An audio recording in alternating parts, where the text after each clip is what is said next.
Hey, what's going on YouTube?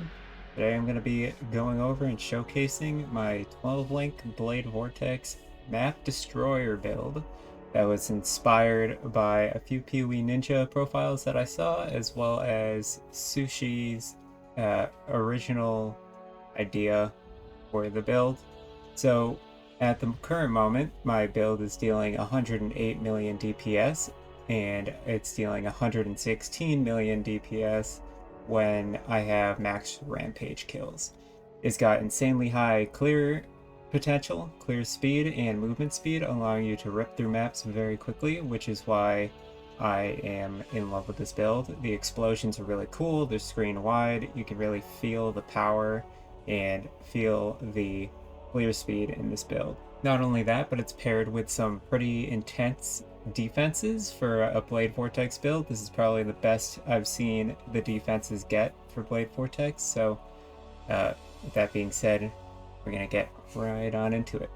So in the passive tree is very simple. We're just kind of building our tree to the passive jewel sockets, and then we're taking some aura nodes, as well as getting a lot of nodes in the area where the militant faith is. For jewels, we're running a blood notch and immutable force setup. You want to try and get about a 45+% blood notch, so that with corrupted blood, so that we can not only be corrupted blood immune, but we also get instant recovery on hit, which is extremely helpful for this build. And then we have immutable force with as high of stun and block recovery as we can get. Obviously a perfect roll is best, but anywhere above 980 should feel totally good. For the large cluster jewels, we're running a physical cluster jewel with chaos res, force multiplier, iron breaker, and master the fundamentals. We're leveling Iron Breaker and Force Multiplier, and Master the Fundamentals is there so that we can get the jewel sockets in the right place and the other two skills in the right spot.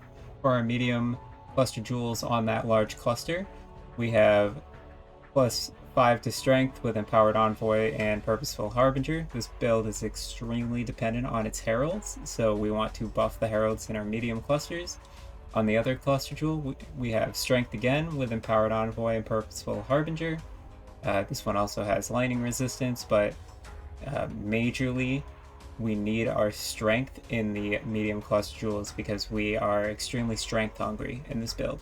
For our small cluster jewels in the medium clusters, we have two 3 passive reservation small clusters with increased effect. One of them has dexterity, which could be changed. This build does not actually need that to be dexterity. It could be all attributes, it could also be strength, but then we also have +6 to all elemental resistances and 16 to max life. In the other one, we have more attributes, chaos resistance, and max life. This is helping rounding out our resistances, our requirements, and giving us a little more extra survivability. Over in the other large cluster jewel socket, we have chaos resistance with blanketed snow, Doriani's lesson, and snowstorm, so that we can get leech, as well as chill penetration, cold penetration. So very good for a cold convert build. And then we have two mediums in that large cluster jewel. The two mediums are more strength in all attributes on both, and then we have Empowered Envoy and Heraldry on one, and Towering Threat and Vast Power on the other. And then in the two medium clusters, we have the Forbidden Flame and Flesh setup, which we have Heart of Destruction, which is giving us a ton of AoE for our map clear, as well as good damage and survivability against bosses. So very powerful.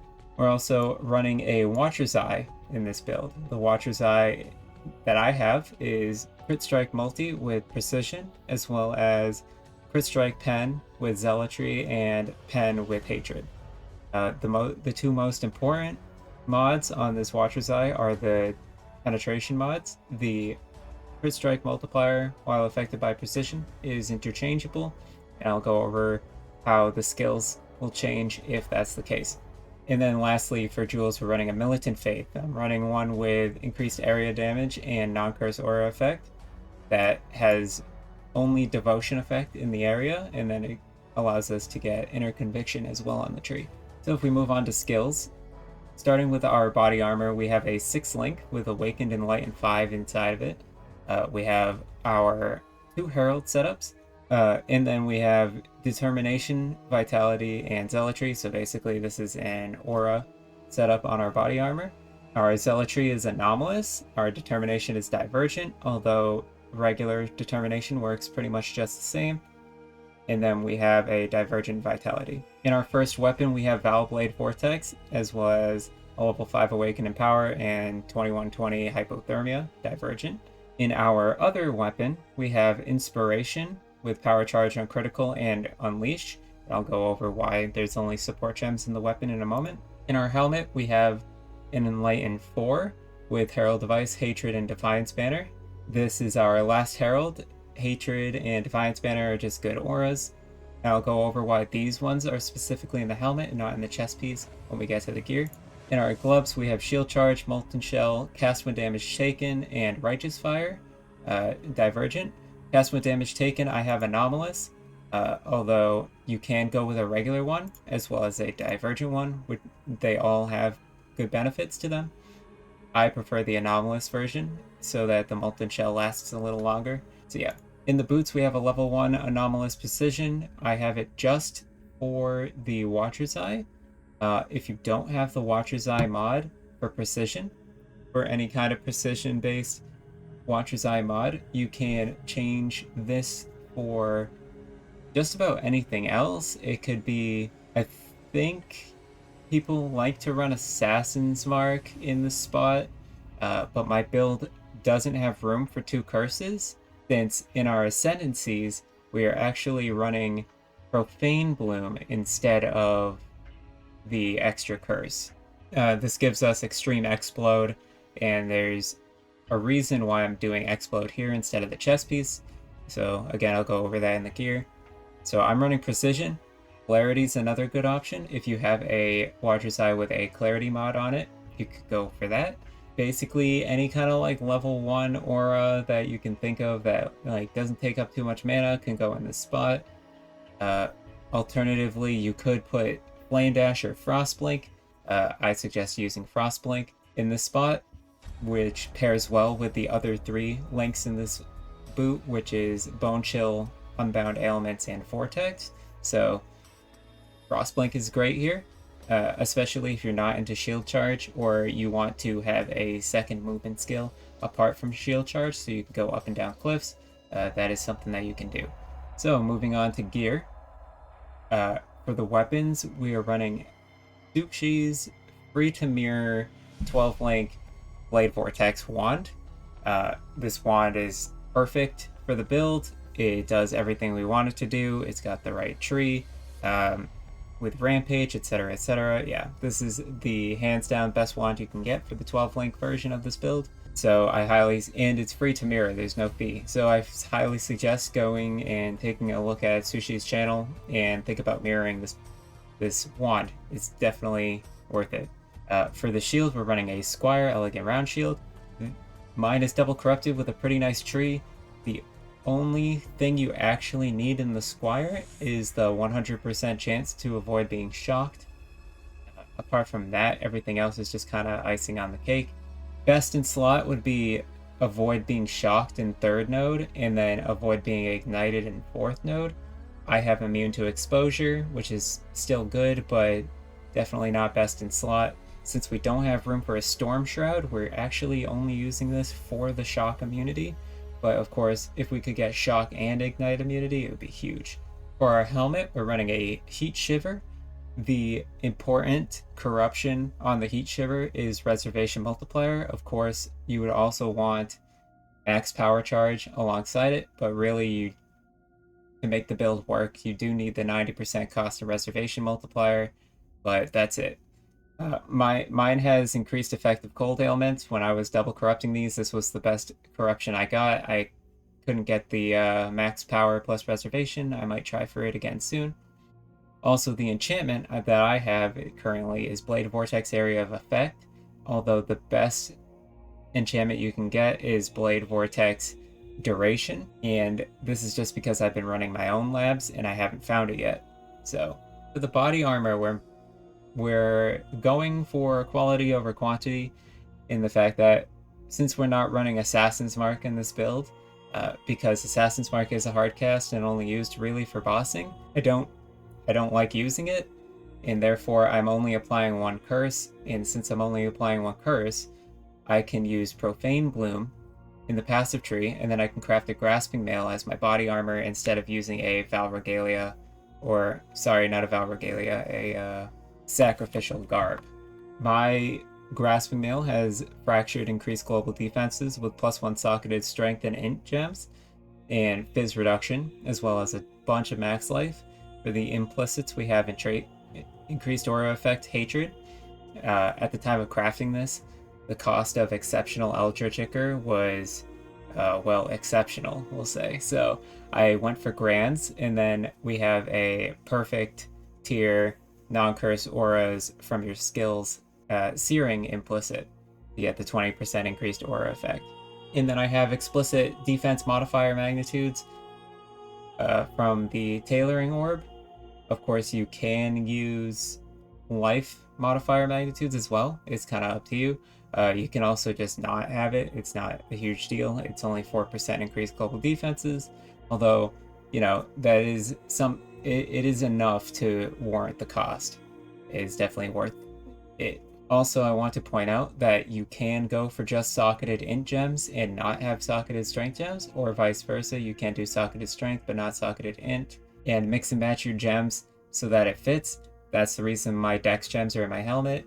It's because I have both strength and int gems on my suffixes.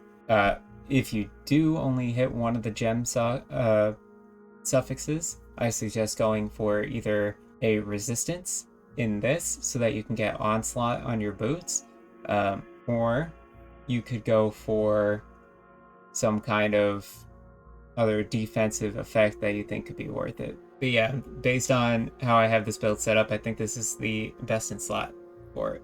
For the boots, we're running Hydroscale Gauntlets with regen, max life, fractured, hits against shield enemies, and then we have, you need a 60% cold conversion. I have 64% on this, but you only need 60%, and then I have damage while leeching as the craft, as well as unnerve as our second implicit. Hydroscale obviously isn't the best in this glove as a base type, but it's good enough. Dragon Scale can be very good. You can also think about getting rid of part of this regen, although it makes your Righteous Fire a little finicky, so just letting you know, and you can replace it with Suppress instead. You can also go for strictly armor gloves since we have no actual passive tree bonus or defense bonus to having an evasion rating hybrid based glove here. But yeah, this is just the glove I was working on. For the boots, currently, my boots have Aspect of the Spider with Lightning Res, move speed, chance to gain onslaught on kill, which is not necessary. You only need any Ashling move speed modifier will do here. Chance to gain elusive on crit, and elevated tailwind, and then craft it on max life. For the enchantment, I have adds cold if you've been hit recently, although the best would be LE penetration for bossing. These boots are very powerful. Like I said, if you put lightning resistance in your grasping mail, you can then put elevated onslaught into your boots. Something to think about. For the amulet, we're running an Ashes of the Stars with allocates charisma, and we do need a 20% reservation of efficiency of skills, and then quality of all skill gems is just an added bonus. Of course, you want it to be as high as you can. 30% is best, obviously, but you can settle for anything from, you know, the lowest to the highest in quality. It'll just affect your damage slightly. The reservation is the part that's necessary. You do need a 20% reservation. For the rings, we're running a Calandra's Touch as our first ring, and then our second ring, we're running a ring I crafted myself. And I'll kind of go over the story here. So, first of all, this ring is free to mirror. You can just message me in game, bikespokes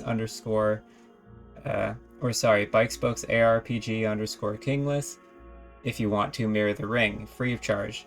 I'm also happy to change the bench craft and the ring quality. But basically, it's a triple synth ring. It gives us a max power charge, increased spell damage per power charge, and then it gives us our curse with elemental weakness on hit. Obviously, running Calandra's Touch with a curse ring is a little weird.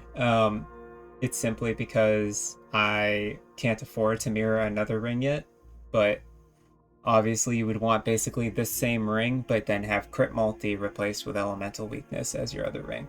For the explicits, is pretty generic stuff. Unveiled Fire Cold with crit multi, max life, chaos res, and then we have recoup. So since we don't need the strength, since we put a lot of strength in the jewels, we can afford to put recoup in the explicits. Now, when I was crafting this, my initial plan was to actually have a dead prefix mod. So instead of having percent increased damage as the crafting bench, we were going to do adds fire and cold as the crafting bench and then have a dead prefix. And then we were going to unveil minimum frenzy charge on the suffix. But I hit recoup and reconsidered that this is probably a better way to do it, so I ended up going for this. For the belt, it is a Mage Blood. The enchantment you're going to want is Unnerve, increased spell crit. Obviously not necessary, but, you know, good for damage, helps with damage, always worth taking, no doubt.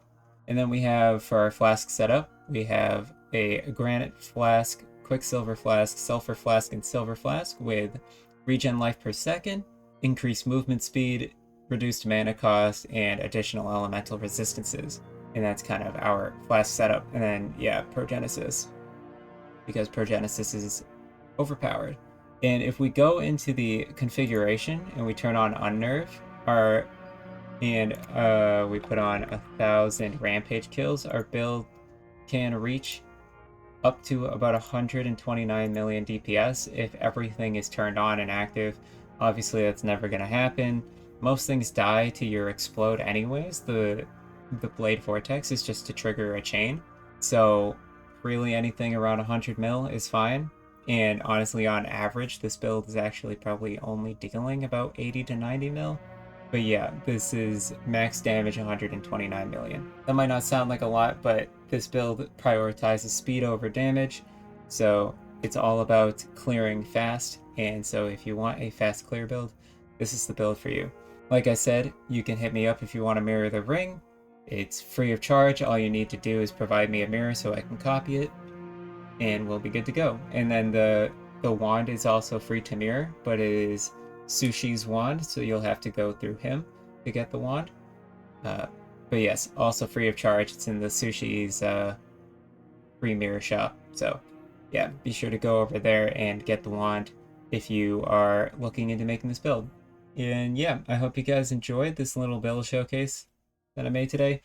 Be sure to like and subscribe if you did and want to. And I will see you in the next one. All right, take care.